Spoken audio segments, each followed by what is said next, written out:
D'où vient le gaz? Pourquoi le gaz au Togo est plus cher que les pays de l'Interland?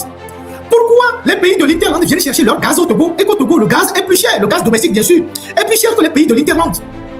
Que Ford vient nous dire pourquoi le carburant est plus cher au Togo que dans les pays de l'Interland. C'est ça la réalité.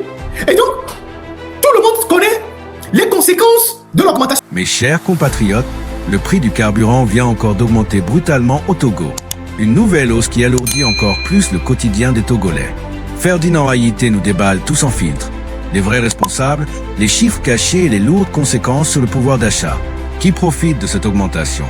Le gouvernement dit-il la vérité? Restez jusqu'à la fin pour découvrir toute la vérité. Abonnez-vous dès maintenant à Afrique Info. Activez la cloche et ne ratez rien. Prochaine augmentation de prix de carburant vue. On va suivre la vidéo. Il y a une plainte après l'Iran aussi. Donc, nous tous nous savons, depuis que la guerre a été déclenchée, vraiment, nos cœurs battaient. Parce que nous, on était des poussins. Si je dis qu'on était des poussins, si les boulots se tapent, quelle sera la conséquence pour les poussins? Voilà, c'est les conséquences-là qui sont en train de tomber maintenant. Mais malgré ça, notre État fait des efforts. Je pense que nous tous ici, nous savons la sous-région, nous savons ce qui se passe. Donc c'est une information de sensibilisation que on nous a donné ce matin. Et je pense que vous avez vu, il y a du support, il y a l'IRD, il y a le staff du bureau national. Cette information, c'est quoi? Vous savez que le problème de carburant, le problème de carburant. Le chef de l'État, le chef de l'État n'a pas s'arrêter pour qu'on va continuer la manière dont nous achetons nos carburants. Mais les réserves sont écoutées. C'est dans ce sens qu'on a appelé nos responsables pour discuter avec eux de ce qu'on va faire dans les jours à venir. Mais on ne peut pas faire une augmentation sans nous informer. Donc d'une part, on doit applaudir. Avant l'État ne nous considérait pas. Aujourd'hui, s'ils ont pris nos responsables, discuter, donc ça fait un pas au règlement. Donc déjà avec ça, on doit applaudir nous-mêmes. Donc il y aura une sensibilisation du nord au sud, de l'est à l'ouest. Nos patrons sont déjà partis. Donc on s'est constitué en groupe. Nous on va faire ici. Donc il a dû reporter. Donc l'information est de quoi? Dans les jours à venir, il y aura l'augmentation du prix du carburant. Mais je suis sûr qu'il y aura des questions si les gens nous pourront nous poser ça. Combien on va augmenter? Le PC, soucié de la population togolaise, nous ont dit que ça ne peut pas nous passer. Ils vont tenir compte du coût du gouvernement togolais.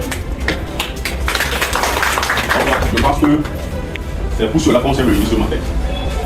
C'est pour cela qu'on s'est réunis ce matin. Et donc on m'a envoyé la vidéo. Et cette vidéo là, c'est moi qui l'ai mis en circulation.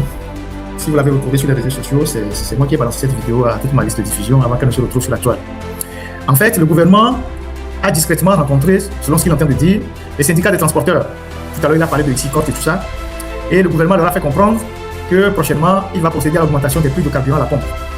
Et le gouvernement les envoie pour aller sensibiliser leur base.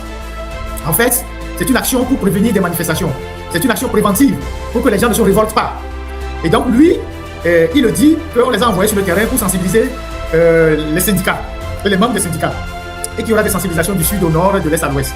Et donc, lui, il faisait sa part. Je ne connais pas son nom, quelqu'un dit qu'il faut que je donne son nom. Je ne connais pas son nom, il doit être un syndicaliste. Il faisait sa part et on a bien envoyé les soldats qui étaient là-bas pour vérifier si les propos qu'ils tiennent sont conformes aux propos que le gouvernement leur a donné, le narratif que le gouvernement leur a donné.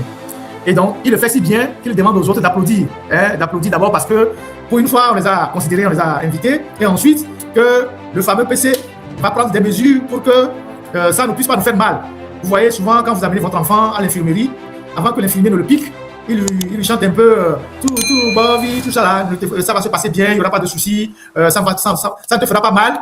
Donc, c'est cette opération-là qu'il est en train de faire en fait. Et c'est cette opération-là qu'il veut envoyer les gens aller faire sur le terrain, pour que les gens ne se révoltent pas. Parce que le PC est soucieux de notre bien-être, qu'il ne va pas nous faire du mal, il va juste nous piquer un peu. Et l'argument qu'il avance, c'est qu'il y a la guerre en Ukraine, et quelqu'un lui dit non en Iran. Il dit oui, guerre en Iran, et que tout ça, ça a augmenté les coûts, et tout, machin. C'est une opération aussi de manipulation. En fait, l'augmentation du carburant, c'est une recommandation du FMI. Lors de la dernière session entre le Togo et le FMI, l'une des conditions pour que le FMI puisse nous accorder cette facilité élargie de crédit, c'est de supprimer les subventions au carburant c'est d'augmenter les coûts de l'électricité et de l'eau. Je vous en avais parlé ici. C'est dans le document du FMI. Vous pouvez le retrouver. Dans ce document, dans cette résolution que le Togo a adopté. Voilà le document. International Monetary Fund. Donc, deuxième revue de l'accord au titre de tout ça. Donc, c'est une recommandation du FMI. Et ce n'est pas la seule recommandation. Et je ne sais pas pourquoi c'est la seule qu'ils veulent mettre en œuvre. Parce que le FMI leur a demandé aussi de déclarer leur bien. Donc, dans cette résolution, cette revue de l'accord au titre de la facilité élargie de crédit en faveur du Togo, le FMI a demandé que le Togo supprime les subventions sur le carburant, augmente le coût de l'électricité et de l'eau. Donc, ça n'a rien à voir avec la guerre en Iran. C'est vrai qu'il y a eu des chocs exogènes liés à cette guerre-là, mais ce n'est pas l'élément fondamental. L'élément fondamental, c'est ça. Des réformes visant à améliorer l'efficience des dépenses, à renforcer l'efficacité du dispositif de protection sociale, notamment la suppression progressive des subventions au carburant, seront également importantes. En outre, il serait important de renforcer la fourniture d'électricité et de l'eau, notamment en relevant les tarifs pour garantir le recouvrement des coûts, tout en prenant des mesures visant à protéger les plus vulnérables. C'est ça le document. Donc, c'est une recommandation du FMI. Maintenant, où se situe le débat? Le débat se situe au fait que jamais, au grand jamais, le Togo n'a jamais fait la transparence autour des produits, de l'importation des produits pétroliers. Le Togo n'a jamais tenu un langage de transparence autour de l'importation des produits pétroliers. Ça a été un secteur qui a été géré ou qui est toujours géré avec la plus grande opacité. Et là aussi, c'est Faure Gnassingbé qui gère ce secteur exclusivement.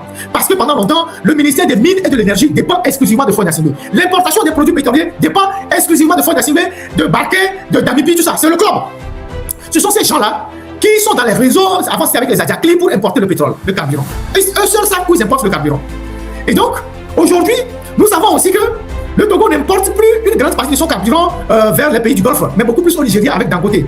Sauf si on vient nous dire que entre le Nigeria et le Togo, 300 km, il y a un détroit, je ne sais pas comment il faut l'appeler, qui fait qu'aujourd'hui, les coûts ont augmenté. Je ne sais pas si c'est le détroit de Irakondi, le détroit de... je ne sais pas s'il y a un détroit à Akpé, mais je ne sais pas s'il y a un détroit là-bas. Donc, aujourd'hui, le gouvernement togolais ne peut pas se lever, aller voir quelques transporteurs et leur dire, allez informer la population que oui, il y a eu la guerre en Ukraine, maintenant il y a la guerre en Iran et que nous allons augmenter le coût du pétrole, du carburant, sans nous dire la réalité. Qu'est-ce que ça coûte à l'État? Et qui sont ceux qui sont derrière ce circuit d'importation du pétrole et du carburant? Qui sont ceux qui sont derrière? Qui sont ceux qui s'occupent de la distribution? Ceux qui ont les réseaux de stations d'essence au Togo? Ceux qui sont dans le gaz au Togo? Parce que c'est aussi lié. Comment sont gérés les péages? Parce que le péage aussi est lié au carburant. Il faut le savoir, la gestion des péages est liée aussi au carburant. La dernière fois, on a parlé de tout le scandale qui au niveau de SAFER. On a limogé personne. Les gens ont volé 60 millions, 40 millions ont disparu. Le directeur lui-même, il est hors mandat depuis 4 ou 5 ans. Il est devenu super riche. Quand j'ai fait le live, le lendemain, il y a un conseil d'administration, tout le monde était paniqué. Donc, il faut que Faure vienne nous dire où est-ce qu'eux achètent leur pétrole. D'où vient le gaz? Pourquoi le gaz au Togo est plus cher que les pays de l'Interland? Pourquoi les pays de l'Interland viennent chercher leur gaz au Togo et qu'au Togo, le gaz est plus cher, le gaz domestique bien sûr, est plus cher que les pays de l'Interland? Que Faure vienne nous dire pourquoi le carburant est plus cher au Togo que dans les pays de l'Interland? C'est ça la réalité. Et donc, tout le monde connaît les conséquences de l'augmentation des prix du pétrole à la pompe. C'est tous les secteurs qui vont prendre un coup. Ce n'est pas seulement les secteurs du transport. Tous les secteurs vont prendre un coup.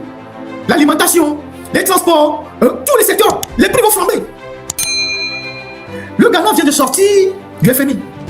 Après avoir eu aussi, à son tour, cette facilité élargie de crédit de 3 millions de dollars. Les Ghanais ont fait des efforts pour assainir leur économie, maîtriser l'inflation, lutter contre la corruption. Le FMI, on ne colle pas le FMI à tout le monde. Le FMI, c'est un fonds. C'est quand vous avez des problèmes que vous-même vous allez vers le FMI que le FMI vous impose ses conditions. Le FMI, c'est un fonds. Il y a des pays qui n'ont pas recours au FMI parce qu'ils gèrent bien leur économie. Donc nous, on est un client permanent du FMI. On n'est jamais sorti du FMI. Des politiques du FMI. Tout le temps, à cause de la mauvaise gestion, la corruption. Bon, maintenant, le pays n'a pas d'argent. Vous créez des institutions qui créent des dépenses pour l'État. Le Sénat, avec combien de sénateurs, je ne sais plus. Tous ces sénateurs-là, c'est des charges pour l'État. Ils ont des bons de carburant. Ils ont des véhicules de fonction, ceux qui sont au bureau du Sénat. Vous avez l'Assemblée nationale où les députés sont déjà assez nombreux. Vous avez 113 communes. Alors qu'on devait avoir qu'au moins 60 de communes au Togo. Toutes ces communes-là, ils leur font de l'argent, du carburant.